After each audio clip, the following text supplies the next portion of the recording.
Hello, everyone, and welcome to December. This is our first business and market week. Let's get the show started. We are now counting down the final 4 weeks of trading in 2018. I am Bosin Amafaye, and we're so glad to have all our viewers here in Nigeria and around the world join us for the next 1 hour. Let's get the show started. What's in our Monday business briefing? Highly inflammable.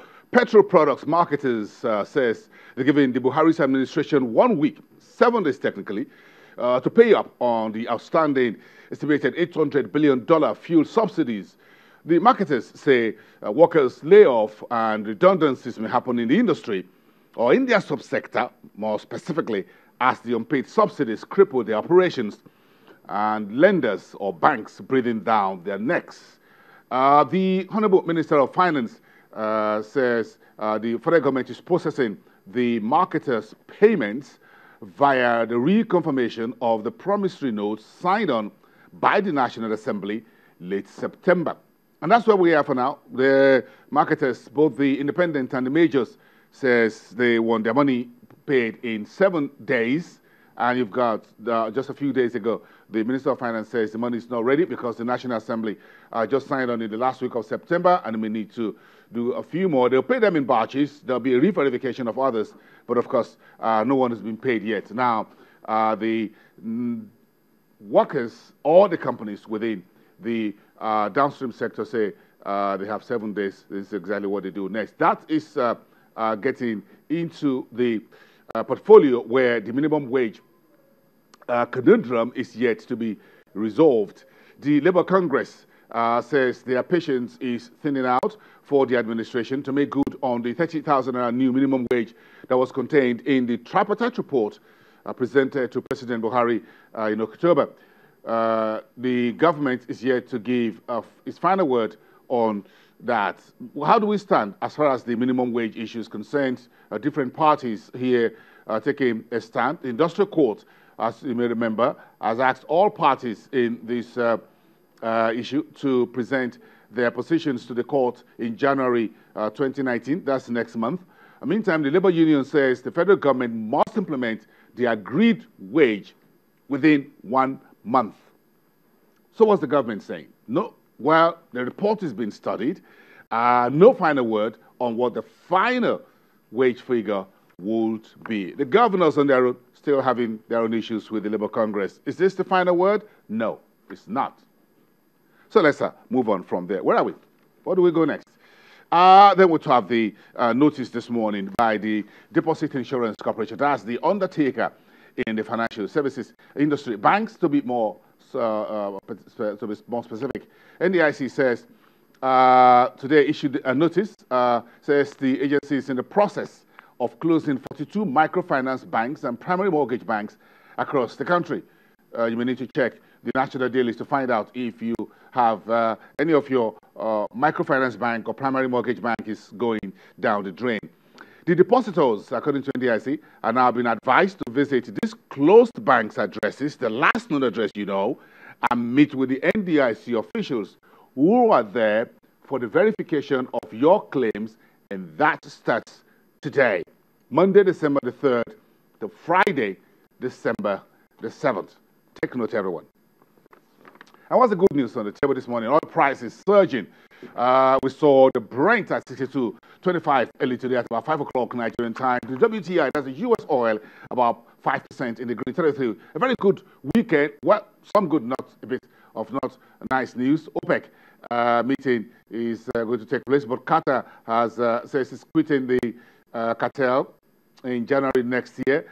Meantime, Russia and Saudi Arabia are norming together as Canada's Alberta province says it's cutting back about 250,000 barrels per day of oil. And that's all those news stimulating the oil market as we start a brand new business day and a business week and a business month from today.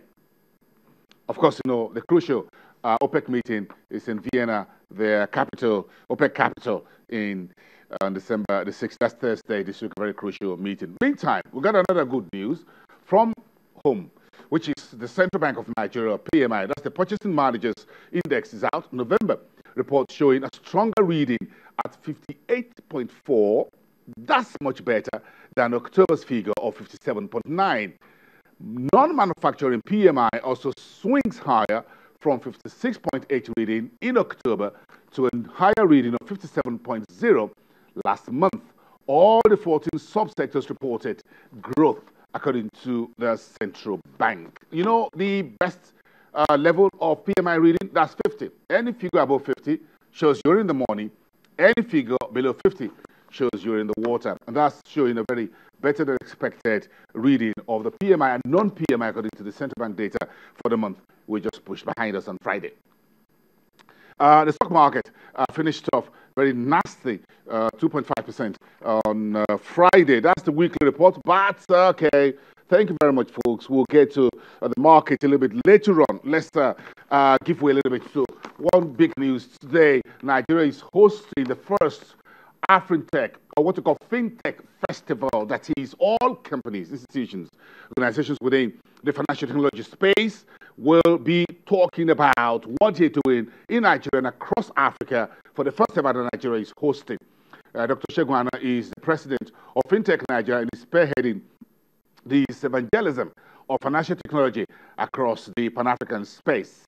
Let's get him to talk to us live from our studios, the Nigerian Stock Exchange, on the program to bring us up to speed what to expect for this very three-day event that is starting today all the way till Wednesday. A very big get-together here for everyone who is who. If you're in the fintech industry, I'm sure you already know what this is all about. This has been done in partnership with the DFI, the UK DFI, the Department of Foreign Investment. So let's get all that conversation up and running, folks, later on the program. Meantime, show you back the marketplace. A very blistering final week in November. 1.199 billion, nearly 2 billion shares were traded. We sank the equity cap 11.271 trillion, and we lost the 31,000 during the week. A very brutal week finished. In Naira form, in Naira term, that was quite very heavy, 14.277 billion, because investors were quite aggressive on Nigerian stocks.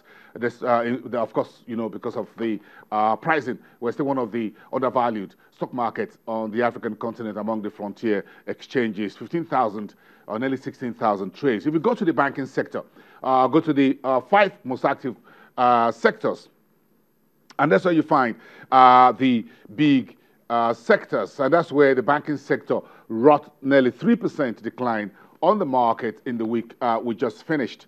Of course, you know, those who are the big movers in that sector. Consumer goods was about 0.1% in the positive territory. That was a drop in the ocean.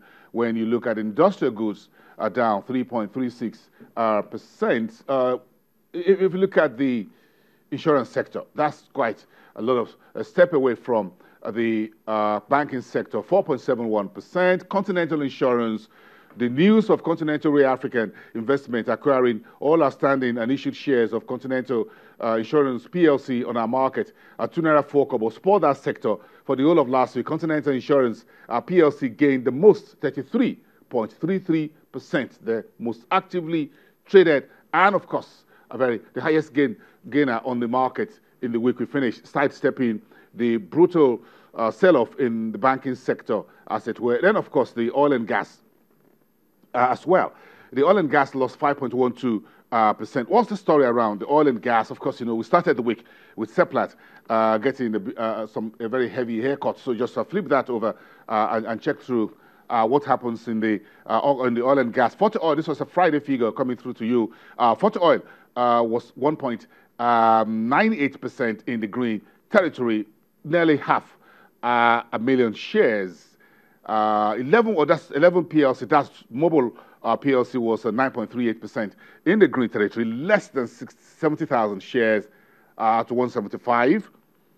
Then you can see Owando, also a green shoot of 2.17%, and Total 0.76%. Seplat still lost again on Friday, close about just about 0.1%. Rallied slightly to 700, a little around that during the week, but lost that now below 600 naira per share. All those positive numbers were largely discounted by the rest of the trading week in the oil and gas space. Those are the guys, with the exception of Seplat, Most of those folks, you can see their names. They are asking for their standing fuel subsidies from the Nigerian authorities, about 800 billion naira. They are owed very heavily. Okay, let's step into the NESE over-the-counter market, where the index also sank for the week, but a bit of a gentle comeback to 700 psychological reading, 2.96% overall for the week we finished. The market failed to regain its 500 billion naira market cap level, finishing Friday 490.40 billion on the ticker. Then you look at the total transaction for the week. That's quite a decent 93 million if you consider the size of this market, and in 51 transactions. So let's finish it with a fixed income market. Of course, a very interesting month of November. We'll get a bit of that conversation earlier on the program, later on the program at about 10:30, 10:45. But again, you can see the Naira bond, the three most actively traded papers on Friday was the long-dated 18th April 2037, 3.79 billion naira in about 9 transactions, selling at 104.12. And the other two, you can see the 2027, 2028 were midterm papers. Flip to Treasury bills, where the activity was most active. The central bank conducted 3 massive Treasury bills auctions in the week we just finished, bringing that to a total of 652 billion, because there was so much liquidity on the market straight, from FARC allocation to repaid Treasury bills, and of course the bond coupon payment, 5.63 billion naira. All that was very huge. So the central bank was aggressive. So again, you can see the market was also aggressive on Friday with 110.2 billion at the FMDQ OTC securities exchange.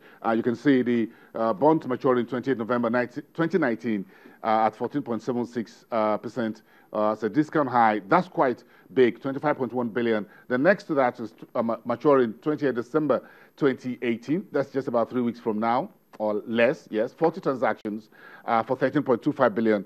And of course, the 31 January 2019 dated Treasury for 13%, discount high, less than 10 billion in 39 transactions. You find that's quite aggressive in terms of what investors also traded. So that's the story for the week we just finished. Quite a lot of activities to expect in the current week. What are we looking at? For this week, the central bank is expected to continue the mop-up at the marketplace, again, because we're looking at about 700 billion naira in matured Treasury bills on Thursday this week. That's December the 6th.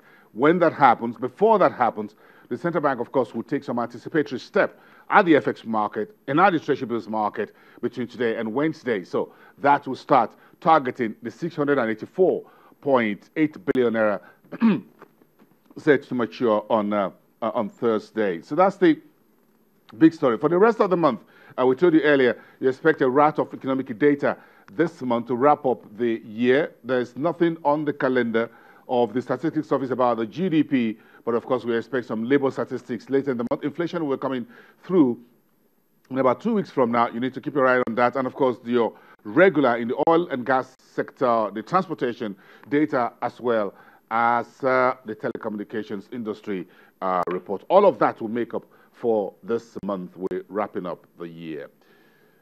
So last Friday, the central bank governor, Godwin Emefiele, sat down to dinner with the top executives at the banking sector. It's the Chartered Institute of Bankers annual dinner to wrap up the year. We'll bring you some sound bites of that when we come back after the break. This is Your Business Morning.